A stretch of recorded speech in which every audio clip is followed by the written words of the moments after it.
call came on a Tuesday morning, and I remember thinking it was odd because my son never called before noon. "Dad," he said, and there was something tight in his voice that I hadn't heard since his mother's funeral. "I need you to come to the bank with me, today. Right now if you can." I told him I was in the middle of breakfast. He told me breakfast could wait. I should have asked more questions. I know that now. But he's my son, and when your son says it's urgent, you put down your toast and you go. My name is not important, but I'll tell you this much. I'm 68 years old. I spent 31 years as a land surveyor with the provincial government in Alberta, and I know how to read a map better than most people know how to read a room. I retired 4 years ago after my wife passed. Pancreatic cancer. 4 months from diagnosis to the end. The house felt like it had been hollowed out after that, like someone had taken everything warm out of the walls and left only the structure behind. My son, Darnell, he's 41, works in IT infrastructure out of Calgary. He stepped in hard when his mother died. He was over 3 or 4 times a week. He handled the funeral arrangements when I couldn't think straight. He drove me to my follow-up appointments when the grief made me too distracted to be behind the wheel.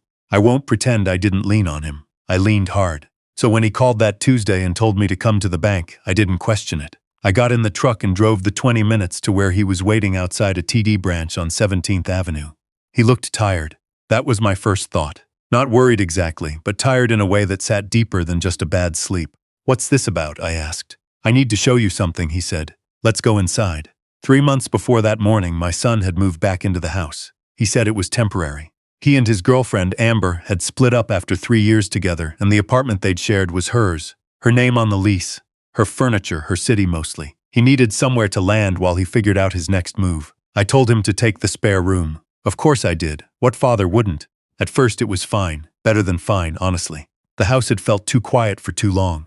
Having someone else's coffee cup in the sink, someone else's boots by the front door, someone else breathing in the next room at night, it helped more than I expected.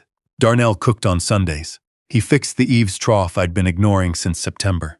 He set up a new router so my internet stopped dropping, and while he was at it, he offered to help me get online banking set up properly. "Dad, you're still printing paper statements and filing them in a binder," he said. "It's 2024. Let me set this up for you. It'll take 20 minutes and you'll thank me." I laughed. He wasn't wrong. My wife had always handled the online side of things. I was better with physical paper, with measurements, with things I could hold in my hand. The digital world had always felt slightly slippery to me. Like surveying land you couldn't quite trust to stay still underfoot, so I let him set it up. I watched over his shoulder while he walked me through the TD app, and at one point he asked me to write down my PIN somewhere safe, which I did, in the small notebook I keep in the kitchen drawer beside the scissors. I remember him seeing me do it and not saying anything. That notebook was still there when everything fell apart. Inside the bank, we sat down with a branch advisor, a young woman named Ms. Osei, who had the careful, neutral expression of someone trained to deliver difficult information without letting you see it coming.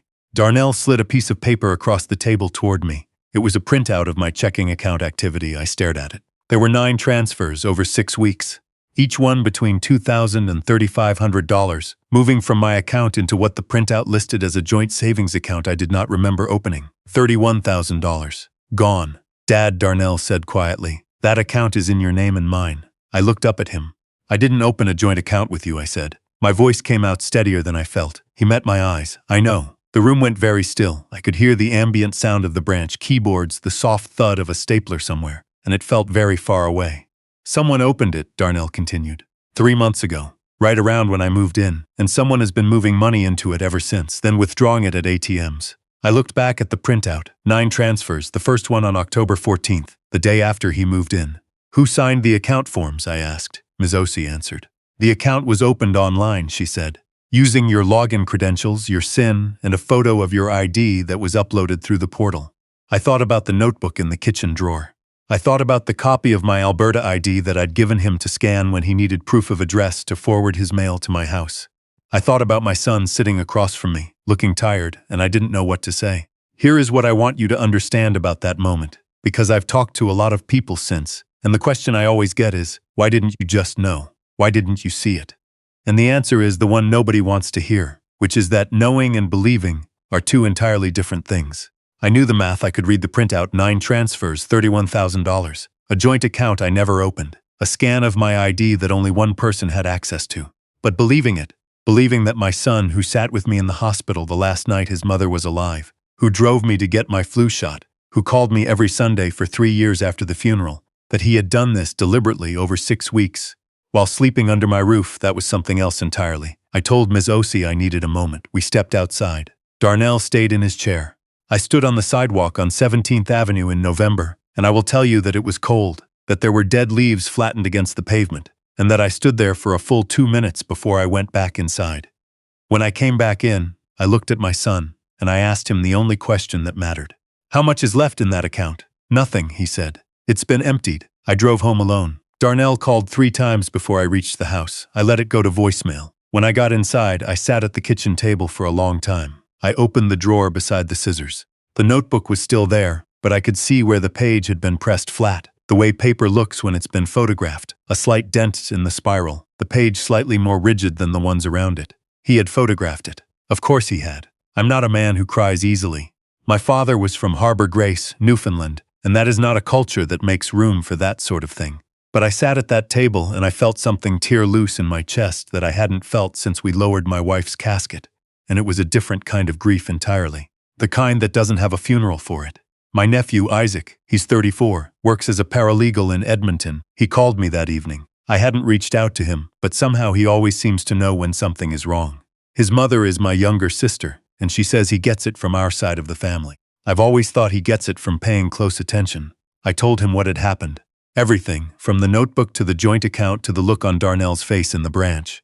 Isaac didn't say anything for a moment. Then, "Did you change your online banking credentials yet?" I told him I hadn't. "Do that right now while I'm on the phone with you. Don't let Darnell do it. You do it yourself. Type every character yourself." I did. "Okay," he said. "Now don't say anything to him tonight. Don't confront him. Don't ask questions. Don't let him know what we're going to do next." "Can you do that?" I said I could try.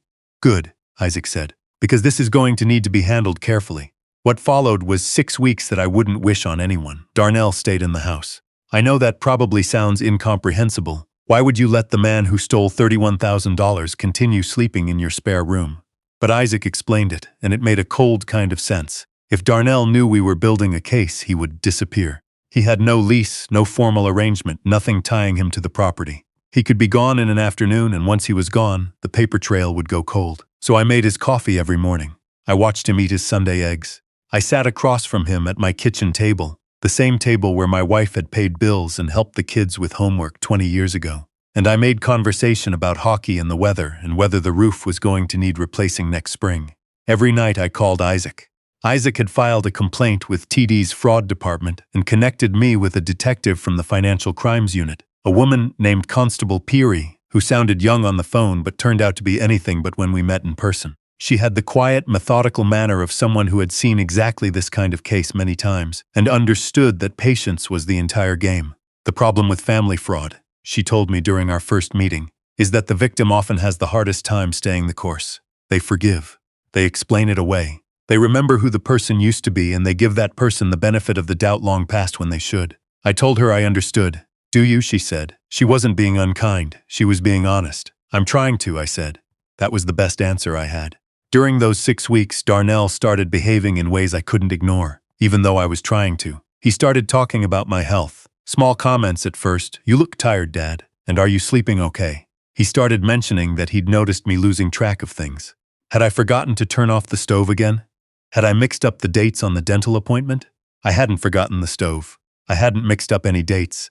But I started second-guessing myself, which I think was the point. He brought it up differently with my sister when she called one Sunday. I could hear him in the hallway talking quietly while I was in the other room. He told her I'd been not quite right since my wife passed, that he was keeping an eye on things, that he was worried about me managing the finances on my own. I stood in the kitchen and I listened and I felt the shape of what he was building, and it was not subtle once you knew to look for it. He was setting a stage. He was writing a story about me, a story in which I was confused, in decline, not competent to manage my own affairs. And the reason you build that story, I later learned from Constable Peary, is that it provides cover. If your father is not right, then maybe he opened that joint account and forgot. Maybe the transfers were his idea, and he just doesn't remember. Maybe the whole thing is a misunderstanding. It wasn't subtle. But it didn't have to be subtle. It just had to create enough doubt. The hardest moment came in the 5th week, on a Wednesday night. Darnell knocked on my bedroom door at around 9 o'clock. He came in and sat on the edge of the chair in the corner of the room, the old armchair that had been my wife's reading chair, and he looked at his hands for a moment before he spoke. "Dad," he said, "I need to tell you something." I put my book down. I waited. "I made a mistake," he said. "A bad one.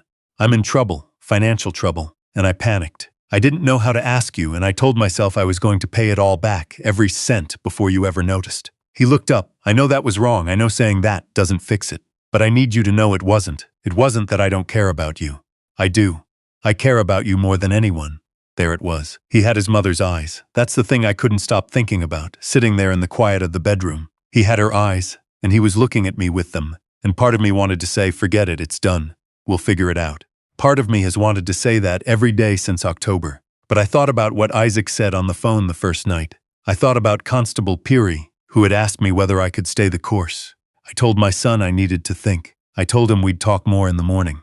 He nodded, and he went back down the hall, and I sat in that room for a long time after. I did not sleep well. 2 weeks later, Constable Peary called me at 7 in the morning. "We have what we need," she said. "I want you to not be home on Thursday." I asked why. "We'll be executing a search warrant on the property. It would be better for everyone if you weren't present." I asked about Darnell. "We'll handle that," she said. "That's our job." I drove to Isaac's apartment in Edmonton on Thursday morning. I left before Darnell woke up. I made my coffee, I rinsed the cup, and I walked out the front door of my house with my overnight bag, and I didn't look back at the spare room down the hall. Isaac had the news on when I arrived. We didn't watch it. We sat at his kitchen table and drank coffee and talked about other things, about my sister's knee surgery, about whether Isaac's firm was moving offices next spring, about hockey. Regular things, normal things. At 11:43 a.m., Constable Peary sent me a text. 2 words. "It's done." I found out the details over the following days.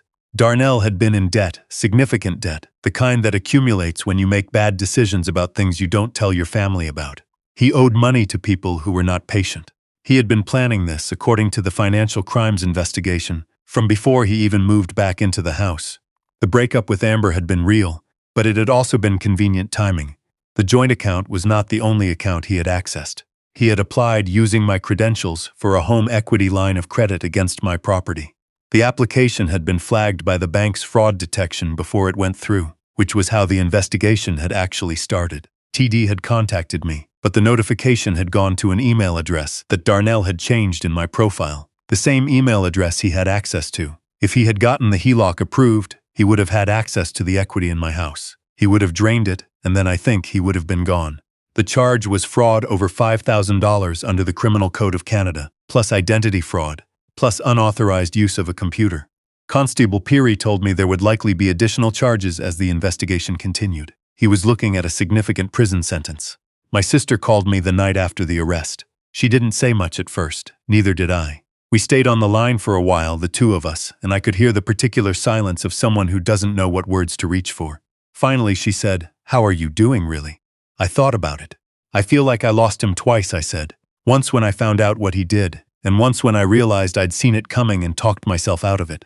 She didn't try to argue with that. She's a practical woman, my sister. She said, "You didn't talk yourself out of it, though. You followed through." She was right about that. I did follow through. I'm not going to pretend it felt like a victory.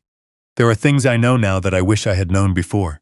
I know that under the federal proceeds of crime and money laundering laws, financial institutions in Canada are required to flag and investigate exactly the kind of transfers that were happening in my account. I know that if I had been monitoring my statements, really monitoring them, not just assuming things were fine, I would have seen the first transfer within 2 weeks.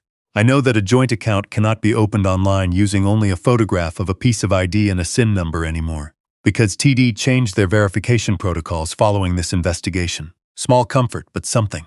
I know that elder financial abuse is the fastest growing category of fraud in Canada, and that in the majority of cases the perpetrator is a family member. I know that men my age who live alone after the death of a spouse are disproportionately targeted because grief does something to your vigilance.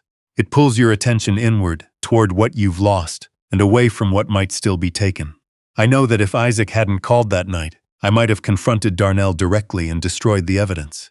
I know that if I hadn't stayed the course through those 6 weeks, through the coffee and the Sunday eggs and the kitchen table conversations, the case would have been much harder to make. And I know this. The person who saved me was not a bank, and not a detective, and not the justice system, though I'm grateful for all three.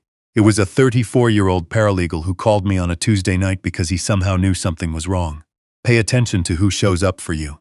That's the whole lesson as far as I can tell. Not everyone who walks through your door is who they used to be. But the ones who call when they don't have to, those are the ones worth holding on to. I cleared out the spare room in January, took down the extra curtains his mother had put up in there years ago, moved the dresser back to the basement where it came from. The room is empty now. I've been thinking about whether to put a desk in there, make it into an office. My wife would have had an opinion about that. She always had opinions about the rooms in this house, what they should be used for, what energy they should hold. I used to argue with her about it sometimes, in the easy way you argue with someone when you have decades still ahead of you and you know it. I'd give a lot to argue with her about a room right now. Isaac comes up from Edmonton about once a month. He stays the weekend, and we watch the games, and I make the chili I've been making since the kids were small, the recipe that came from my father's side, the Newfoundland side, the side that doesn't talk about feelings but makes sure nobody goes hungry. Last time he was here, he came into the kitchen while I was at the stove and he didn't say anything for a minute, just leaned in the doorway the way he always has since he was a boy. Then he said, "You doing okay?" I stirred the pot. I thought about it the way I've been trying to think about things honestly since all of this happened. "Getting there," I said. He nodded. "Good enough," he said, and he went to set the table.